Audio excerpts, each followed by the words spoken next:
Hi everybody, Puffin here.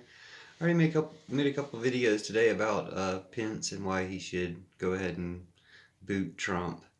And I just remembered another point, not a new news point, but something that I just thought of that I wanted to include. I mentioned the main four things are it's the right thing to do. That's the most important thing from an outsider perspective. Is the right thing to do.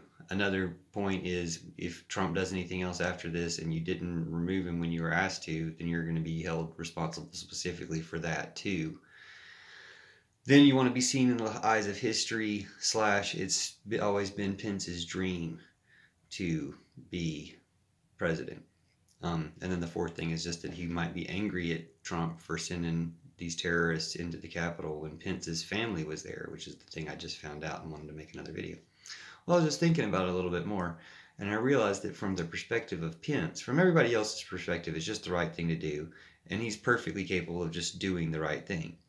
But thinking about who he is, the type of person he is, I realized the most important thing for Pence is probably going to be when he prays for guidance on what to do, which he will surely do. That's his religion, his type of thing to do. And Jesus will answer to yank that evil motherfucker out of there. And he might not use those exact terms, but that's the message. And how Pence actually hears that message, how that's presented to him, we'll have to see. But Pence is going to pray on it, and Pence is going to receive that answer that yes, not, a combination of the things I just mentioned, mostly that it's the right thing to do. That Jesus can let Pence know that it's not for his own glory, although it will be to his glory. It will be good for him and he will look good for doing it. But it's not for his own glory that he does it. It's for the country. And I guess one reason I thought about this was watching some of these terrorist videos of them going through the Capitol, and how even the people who are just saying they want to burn it down and are threatening all the police officers and stuff, and pushing on, insisting that they try to get further and further into the Capitol. When they actually got into these, magnificent chambers, they're like awestruck.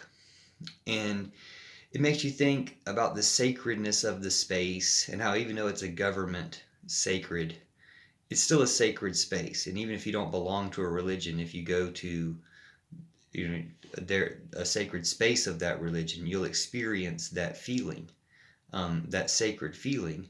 Even if you don't believe in what's going on there, it's there.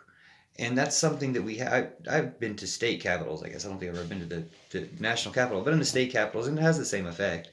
The national capital, you could tell even from the videos, it has that effect even to see it on video, even in the midst of all that stuff. And it had that effect on these people. Not enough for them to say, oh, wait, maybe we're being stupid and we should come back on a tour. Even though they look like that the way the police were treating them. But the point is, Jesus is Antifa. Jesus will tell Pence, get this guy out of there when he asks about it in prayer. And that's always been the case. Everything Jesus stands for is against fascism. So this message will come through however Pence hears it.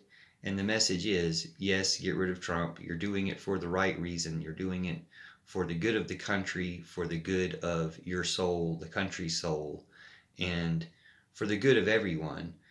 And to honor, Pence claims to be a Christian and claims to follow Jesus. To honor Jesus, you do good, and you live up to your responsibility when you have a duty and power like that. So I think that's the answer Pence will have. I'm still kind of surprised. I haven't checked the news recently, but still surprised there's not some breaking news about Trump being removed and Pence taking power.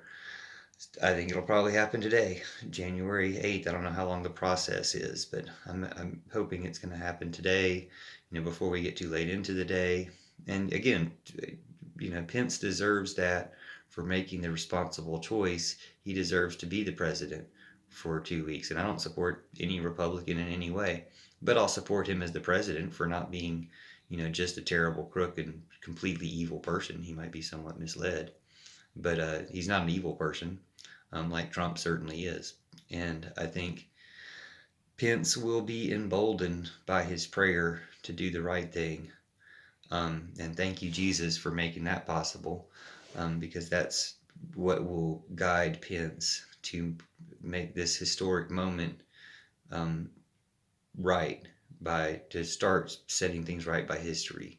Um, hopefully, if nothing else happened to Trump, he wouldn't cause any more trouble. But you can't just hope for that. You can't just wish for that. And oh no, it happened again. So in Trump's like apology or whatever, it wasn't an apology, but Trump's accepting the election or something, or saying he's going to move on transitionally or have a smooth transition.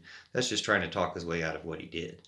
So he could resign. That's another good point, that he could resign to save himself the shame of being told what to do. That's something that fits Trump's way of thinking. But I do think Pence will be guided to remove him, give him the chance to resign, and remove him if he doesn't. But he should be prepared to remove him going into that conversation, and stand strong with that. And I think, even if you don't think Pence is the type that would do that, I think he is, and with that spiritual guidance, he will have the strength to remove Trump. So thank you, Jesus. Thank you, Pence.